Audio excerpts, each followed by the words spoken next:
سمجھنے کی بات ہے نا. کچھ لوگ اس وقتی تجارت میں فائدہ سمجھتے ہیں جو حقیقت میں خسارہ ہے، یعنی اس وقت تجارت کرنا یا اس وقت دنیا کے کام کرتے رہنا اور اللہ کی پکار پر لبیک نہ کہنا. حضرت ابو الجعد دمری رضی اللہ عنہ سے روایت ہے کہ رسول اللہ صلی اللہ علیہ وسلم نے فرمایا، جو شخص سستی کی وجہ سے 3 جمعے چھوڑ دے تو اللہ تعالیٰ اس کے دل پر مہر لگا دیتا ہے. آپ صلی اللہ علیہ وسلم نے فرمایا، لوگ جمعہ چھوڑنے سے باز آ جائیں ورنہ اللہ تعالیٰ ان کے دلوں پر مہر لگا دے گا، پھر وہ غافل ہو جائیں گے. تو اس سے پتہ چلتا ہے کہ جب انسان ایک نافرمانی کرتا ہے اور اس کے بعد توبہ نہیں کرتا اور پھر دوبارہ وہی کام کرتا ہے اور پھر سے 12 وہی کام کرتا ہے تو پھر وہ اللہ کی رحمت سے دور ہونے لگتا ہے اور ایسا بے حس ہوتا ہے کہ نیکی کا شوق بھی اور گناہوں پر کسی قسم کی فکر اور پریشانی سب ختم ہو کر رہ جاتا ہے. حضرت ابن مسعود سے روایت ہے کہ رسول اللہ صلی اللہ علیہ وسلم نے ان لوگوں کے گھروں کو جو جمعہ سے پیچھے رہ جاتے ہیں جلا دینے کا قصد کیا، یعنی یہ ارادہ کیا کہ ان کے گھر ہی جلا دیے جائیں. جمعہ کا چھوڑنا بہت بڑا گناہ ہے، اس پر شدید وعید ہے، لہٰذا ہر مسلمان پر جمعہ پڑھنا فرض ہے. اس میں ہرگز سستی نہیں کرنی چاہیے. جب خطیب ممبر پر چڑھے اور اذان ہو جائے تو سارے کاروبار حرام ہو جاتے ہیں. جمعہ کے متفرق مسائل. نمبر 1، رسول اللہ صلی اللہ علیہ وسلم نے فرمایا، جس کا اللہ اور آخرت کے دن پر ایمان ہے اس پر جمعہ فرض ہے. مریض، مسافر، عورت، نابالغ لڑکا اور غلام جمعہ کی فرضیت سے مستثنی ہے، یعنی ان پر جمعہ فرض نہیں، اگر چاہیں تو پڑھ لیں، نہیں تو ظہر کی نماز بھی کافی. نمبر 2، نبی صلی اللہ علیہ وسلم نے فرمایا، جو شخص جمعہ کے روز خوب اچھی طرح نہائے اور پا پیادہ یعنی پیدل مسجد میں جائے، امام کے نزدیک ہو کر دل جمی سے خطبہ سنے، یعنی ادھر ادھر غفلت کے ساتھ نہیں بلکہ پوری توجہ کے ساتھ اگلی صفوں میں بیٹھ کر، اور کوئی لغو بات نہ کرے، تو اس کو ہر قدم پر 1 برس کے روزوں کا اور اس کی راتوں کے قیام کا ثواب ہوگا. یعنی اتنا فضیلت والا عمل ہے اگر کوئی شخص پوری توجہ اور محبت اور شوق کے ساتھ کرے. حضرت سلمان فارسی رضی اللہ عنہ سے روایت ہے کہ رسول اللہ صلی اللہ علیہ وسلم نے فرمایا، جو شخص جمعہ کو نہائے اور جس قدر پاکی حاصل ہو سکے کرے، یعنی اپنے جسم کی بھی صفائی، اپنے بالوں کی، ہر چیز کی، پھر تیل یا اپنے گھر سے خوشبو لگائے جو بھی میسر ہو، یعنی تھوڑا اہتمام کے ساتھ نکلے، اور مسجد کو جائے، وہاں 2 آدمیوں کے درمیان راستہ نہ بنائے، یعنی لوگوں کی گردنیں نہ پھلانگے یا ان کو پریشان نہ کرے آگے جانے کے لیے، یعنی جہاں جگہ ملے وہیں بیٹھ جائے، پھر اپنے مقدر کی نماز پڑھے، پھر دوران خطبہ خاموش رہے، تو اس کے گزشتہ جمعہ سے لے کر اس جمعہ تک کے گناہ بخش دیے جاتے ہیں. اب یہاں پر گناہوں کی بخشش کس چیز کے ساتھ منسلک ہے کہ انسان اپنی ذات سے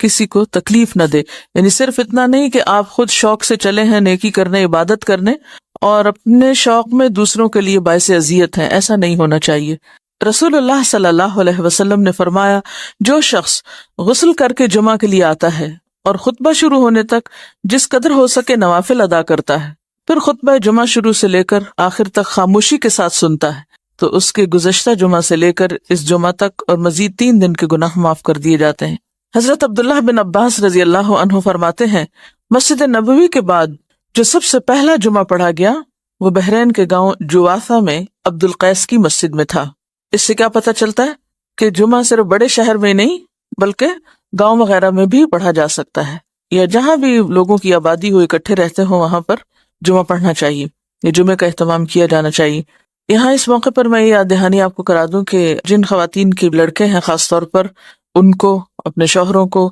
اپنے مرد رشتہ داروں کو یہ احادیث ضرور پڑھوا دیں یا ان کو یاد دہانی کرا دیں، تاکہ وہ اگر جاتے بھی ہیں جمعہ پڑھنے تو شوق سے جایا کریں اور ان آداب کا خیال بھی رکھیں جو رکھنے چاہیے. اسد بن زرارہ نے نقی الخدمات کے علاقے میں بنو بیازہ کی بستی حزم النبیت جو مدینہ سے 1 میل کے فاصلے پر تھی اس میں جمعہ قائم کیا. حضرت عبداللہ بن عمر مکہ اور مدینہ کے درمیان بسنے والے لوگوں کو جمعہ پڑھتے دیکھتے تو اعتراض نہ کرتے.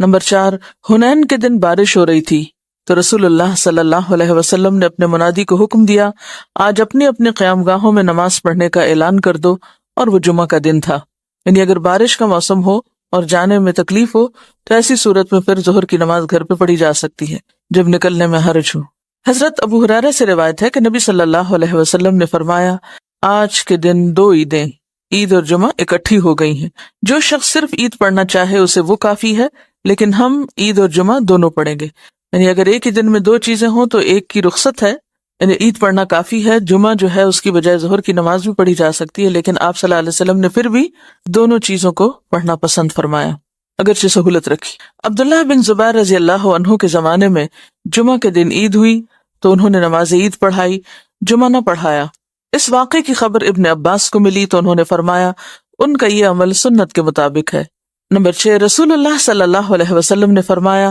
اگر گنجائش ہو تو جمعہ کے لیے روزانہ استعمال ہونے والے کپڑوں کے علاوہ کپڑے بناؤ۔ یعنی اگر گنجائش ہو اور آسانی ہو اور سہولت ہو، اس سے یہ مطلب نہیں کہ ہر ہفتے نیا جوڑا سلوایا جائے، اس کا مطلب یہ ہے کہ جمعے کا جوڑا مخصوص بھی رکھا جا سکتا ہے، ٹھیک ہے، نہیں ایک دفعہ آپ نے سلوا لیا،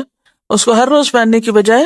جمعے کے دن پہنا جائے، یعنی جمعے کا لباس مخصوص کیا جا سکتا ہے عام روزمرہ کے لباس سے، یعنی اہتمام کی بات ہے اصل میں، صرف نئے کپڑے سلوانے کی بات نہیں ہے۔ نبی صلی اللہ علیہ وسلم نے دوران خطبہ گوٹ مار کر بیٹھنے سے منع فرمایا۔ گوٹ مارنا اس طرح بیٹھنے کو کہتے ہیں کہ ہاتھ یا کپڑے کے ساتھ رانوں کو پیٹ سے ملا کر بیٹھیں، ٹھیک ہے، اس طرح بیٹھنے سے عموماً نیند آ جاتی ہے اور پھر آدمی خطبہ نہیں سن سکتا۔ علاوہ ازیں اس حالت میں آدمی اکثر گر پڑتا ہے یا بے حجاب ہونے کا بھی اہتمام ہوتا ہے۔ بیٹھ کے دکھائیے، جی ہاں، اس طرح، یعنی بہت ہی ریلیکس قسم کی اور کیجول قسم کی سٹنگ ہے، یہ اس سے منع کیا گیا ہے۔ نمبر 8، جابر بن سمرہ رضی اللہ عنہ سے روایت ہے کہ رسول اللہ صلی اللہ علیہ وسلم کھڑے ہو کر خطبہ دیتے اور 2 خطبوں کے درمیان بیٹھتے۔ جو شخص یہ کہے کہ آپ بیٹھ کر خطبہ دیتے تھے اس نے غلط بیانی کی۔ حضرت کعب بن عجرہ سے روایت ہے کہ وہ مسجد میں داخل ہوئے اور عبد الرحمن ابن ام الحکم بیٹھے ہوئے خطبہ دے رہے تھے۔ کعب نے کہا اس خبیث کی طرف دیکھو، بیٹھے ہوئے خطبہ دیتا ہے، حالانکہ اللہ تعالیٰ فرماتے ہیں وَإِذَا رَأَوْا تِجَارَةً أَوْ لَهْوًا انفضوا إِلَيْهَا وَتَرَكُوكَ قَائِمًا، اور جب یہ لوگ کوئی سودا بکتا دیکھتے ہیں یا کوئی تماشا دیکھتے ہیں تو اس کی طرف بھاگ اٹھتے ہیں اور آپ کو خطبے میں کھڑا ہی چھوڑ دیتے ہیں۔ قرآن پاک سے یہ بات پتہ چلتی ہے کہ خطبہ کھڑے ہو کر دینا چاہیے۔ اب یہاں پر آپ سوچ رہے ہوں کہ بہت سخت لفظ استعمال کیا اور شاید ان کے پیچھے یا چھپ کے یا غیبت کے طور پہ کیا، تو اصل بات یہ ہے کہ صحابہ کرام کے اندر آپ نے ایک چیز دیکھی ہوگی کہ وہ سنت کے خلاف کوئی چیز برداشت نہیں کرتے تھے، کیونکہ وہ اللہ کے رسول صلی اللہ علیہ وسلم کو اپنی ذات، اپنی اولاد، اپنے والدین، اپنی ہر چیز سے زیادہ محبوب رکھتے تھے اور آپ کی باتوں کو بھی اسی طرح اہمیت دیتے تھے، لہٰذا کہیں وہ کوئی چیز آپ کی سنت کے خلاف ہوتے دیکھتے تو وہ ان کے لیے بہت ہی سخت ہوتی اور اسی لیے سخت الفاظ بھی استعمال کر جاتے۔ تو بات یہ کہ اسی کا نام من احب للہ و ابغض للہ ہے، و آتا للہ و منع للہ۔ جب ہم دین میں محبت کی بات کرتے ہیں تو ہم سمجھتے ہیں کہ محبت پھر جائز ناجائز ہر بات پہ محبت، یہ بات غلط ہے۔ ٹھیک ہے، درست چیز کو اپریشیٹ کیا جائے اور جو غلط بات ہے اس کو غلط بتایا جائے، اور غلطی جتنی زیادہ بڑی ہو اس کے لیے اتنا ہی فرم ہونا چاہیے، اس کے لیے پھر ڈھیلا ڈھالا رویہ نہیں اختیار کرنا چاہیے جبکہ بات پوری طرح دوسروں کو بتائی بھی جا چکی ہو۔ لیکن ایک بات یاد رکھیے کہ صحابہ کرام کا جو باہم تعلق یا واسطہ تھا، ان کی جو تربیت جس ڈھنگ پر ہوئی تھی، وہاں ذات اور انا اور میں اور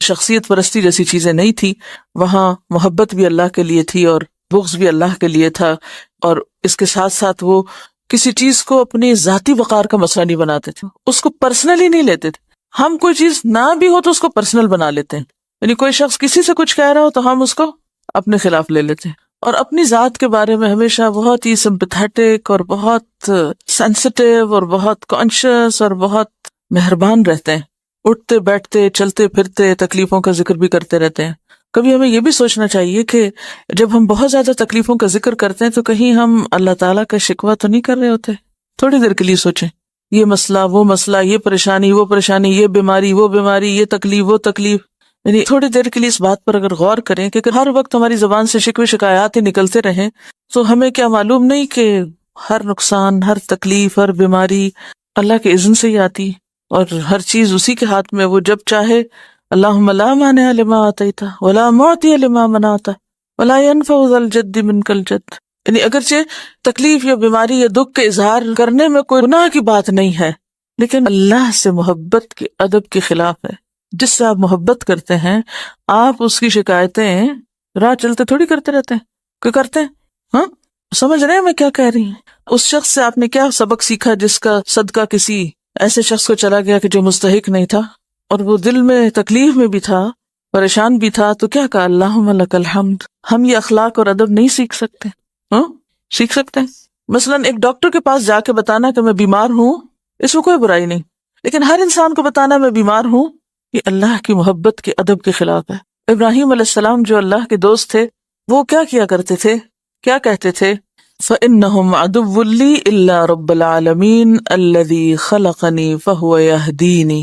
وَالَّذِي يُطْعِمُنِي وَيَسْقِينِي وَإِذَا مَرِضْتُ فَهُوَ يَشْفِينِي وَالَّذِي يُمِيتُنِي ثُمَّ يُحْيِينِي وَالَّذِي أَطْمَعُ أَن يَغْفِرَ لِي خَطِيئَتِي يَوْمَ الدِّينِ رَبِّ هَبْ لِي حُكْمًا وَأَلْحِقْنِي بِالصَّالِحِينَ وَاجْعَل لِّي لِسَانَ صِدْقٍ فِي الْآخِرِينَ وَاجْعَلْنِي مِن وَرَثَةِ